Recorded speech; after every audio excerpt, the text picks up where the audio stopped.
Always remember is the it sounds like the English "go on dying." So it's go on dying. Go on dying. And welcome to Isafjordur. Can you start saying that? Isafjordur? Isafjordur.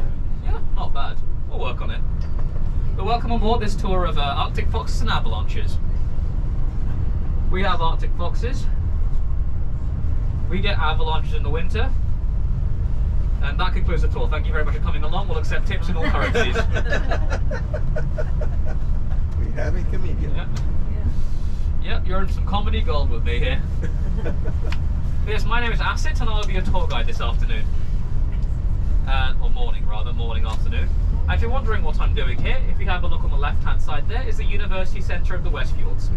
It's a postgraduate university that hosts two master's programs. One is Coastal and Regional Development, and my program, which is Coastal and Marine Management. If you're wondering what that is, it's a bit like an ocean geography course, and it covers anything ocean related, from ocean sciences like marine biology, oceanography, a bit of ocean geology and studying sea ice, all the way to the humanities subjects such as environmental economics, maritime law,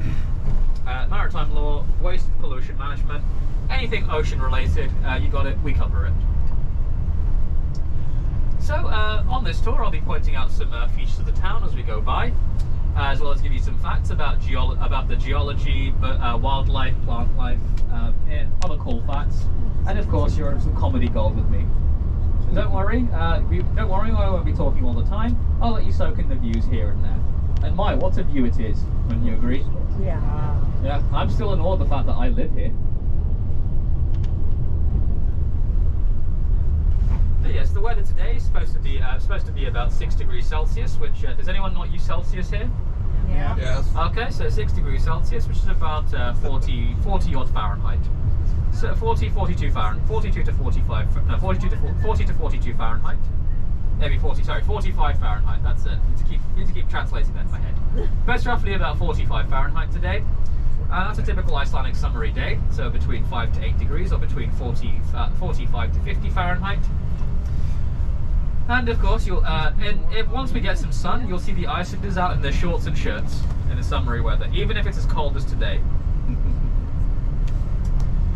But if you over here we have the busiest road in the whole of the Westfjords. It's the only roundabout for the next in the entire Westfjords, and the only roundabout for the next couple hundred miles. That's because we're the capital of the Westfjords here, with a population of 2,800, or just shy of.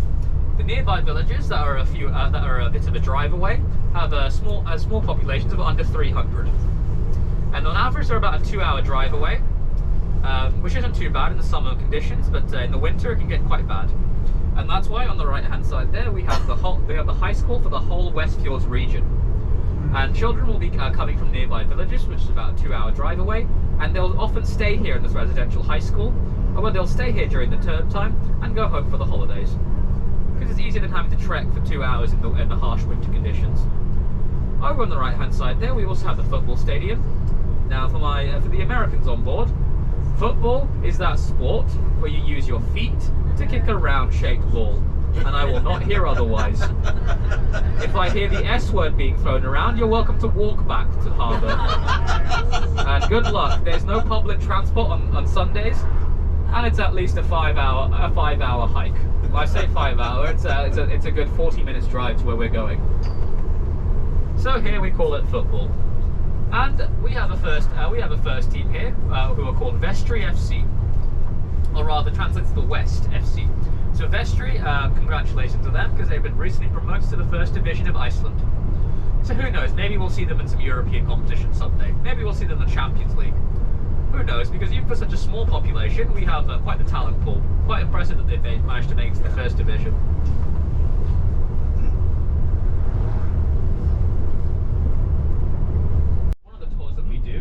Not the one we're doing now, but one of the tours that we do. It's a scenic route around the fjords, and we made the mistake of parking right next to an Arctic tern nesting ground. And so as soon as I got off the bus, we were completely swarmed by terns. And so I did come up with and so I had to guide people off the bus from the car park for about 100 meters or so down towards the jetty. And luckily, no. I mean, I myself did come up with a few scratches and did shed some blood, but luckily no one else was injured. Not because I'm a hero or anything, but because I didn't want to deal with the paperwork for Iceland incident reports. So by protecting everyone else, I saved myself about 4 hours worth of paperwork. The bloodshed was worth it. As I mentioned, we have our airport there on the left-hand side. The red building is a plane hangar where we keep the planes, and the silver building there is the airport, is the main airport waiting room. As you can see the runway there going along the left-hand side, and we'll have two flights coming in. We'll have two flights coming in daily to and from Reykjavik. They're very small planes, as you can imagine, with a small population. They only house 28 passengers. So they're so small they're not even powered by jet engines, they're powered by propellers. So they're twin propeller planes that will fly to and from Reykjavik twice a day.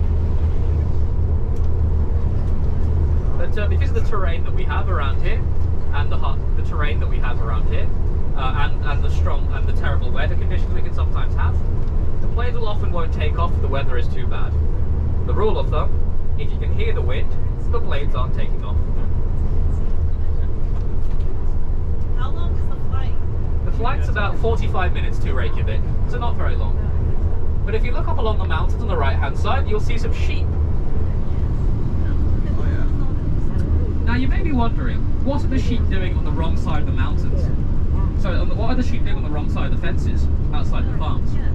And the answer is, in the summer months, they're left to graze along the mountain valleys, just graze freely on the grass that grows freely.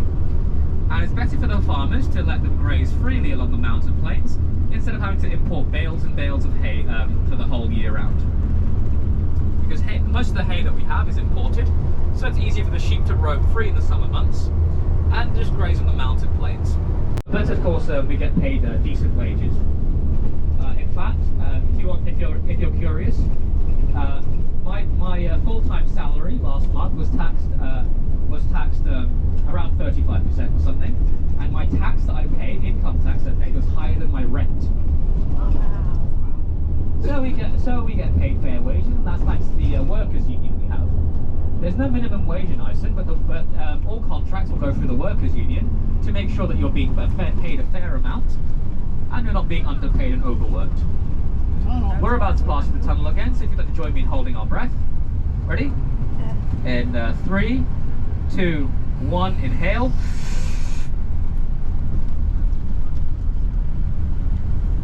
And exhale.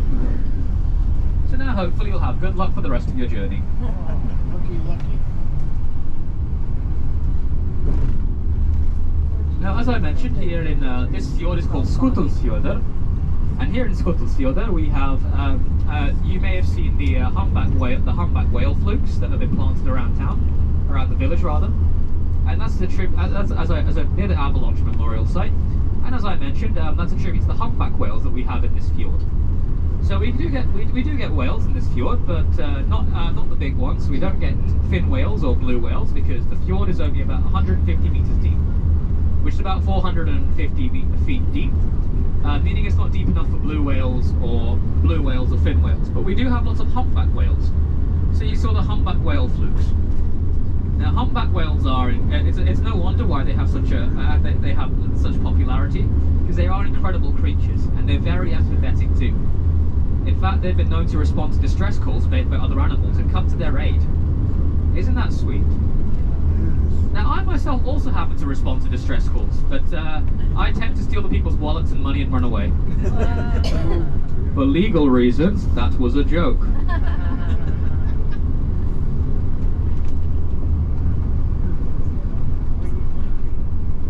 So, as I mentioned earlier, the town of Sudavik was completely moved since the avalanche. And if you look on the right-hand side there across the fjord, where that valley is between the two mountains, that's the town of Nýstallur.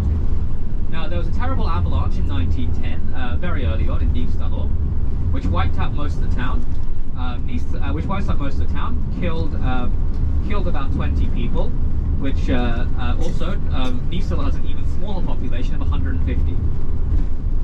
Oh, sorry, killed 18 people, not 20. Killed 18 people, which is a chunk of the population. And so, as a result, Nistalor, no one lives further in the houses in Nistalor because of the avalanche danger. So between the months to October to May, or to the end of April, no one is allowed to live in the houses that are further in Nistalor. So because of the avalanche danger they have in town. So the town is mostly used as summer homes or Airbnbs. And most of the people in Nistalor don't actually live in Nistalor. And that's why Nistalor, the town there itself, as if the village there itself, is an extension of Isafjordur. And considered one town, because it's only like a 2-minute drive away.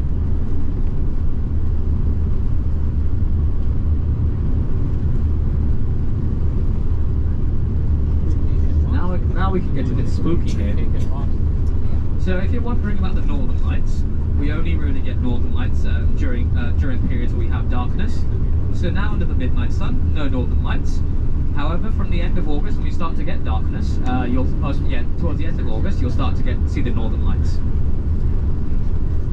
But as you can imagine, in town we have lots of light pollution.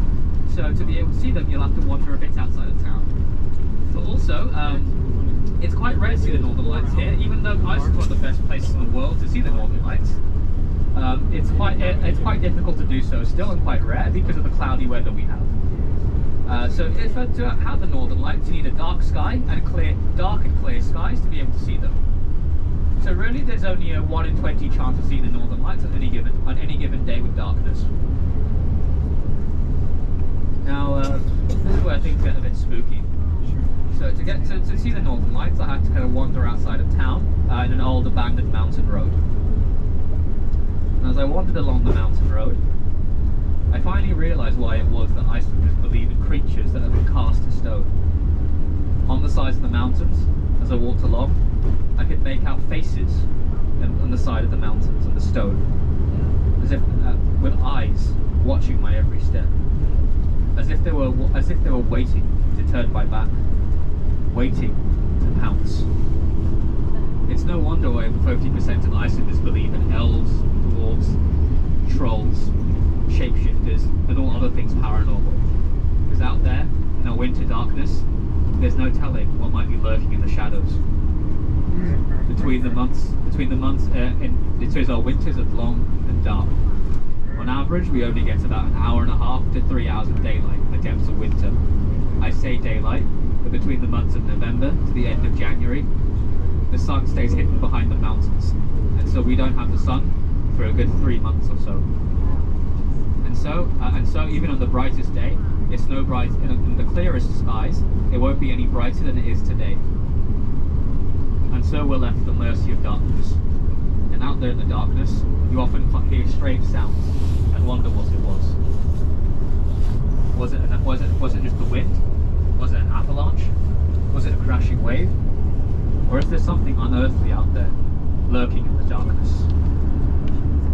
And so at the mercy of the winters belong to the kingdom of the unknown. But the summers belong to the kingdom of life. And we have whales and birds migrating back up north into the fjords. We have flowers and fruit in full bloom. And of course we get to share this beautiful landscape with all of you. But speaking of landscape, I don't know if you can see it from here, but if you look into town on the right hand side, you might just about be able to make out the tallest structure in the whole of the West Fjords. Your cruise ship. And that's because, does anyone know the capacity of your cruise ship? 19 something. 1900? Well, yeah, so typically cruise ships can contain between over 1,000 people to even 4,000 people. And some days we have 4 or 5 cruise ships a day. We're here? In Isafjordur alone, yes. And that often means that the number of tourists, the number of guests we have in town, can double or even almost triple the number of residents that we have. But somehow we're managing.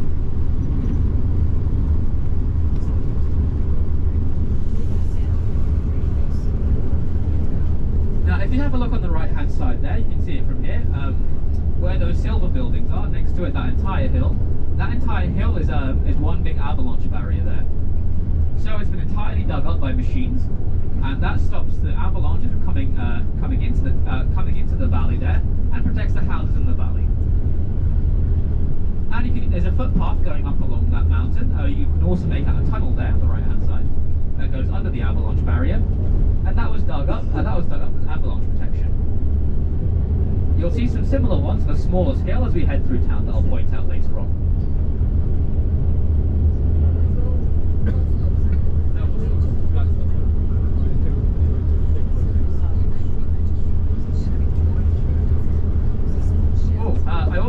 I also asked you about glaciers, about water.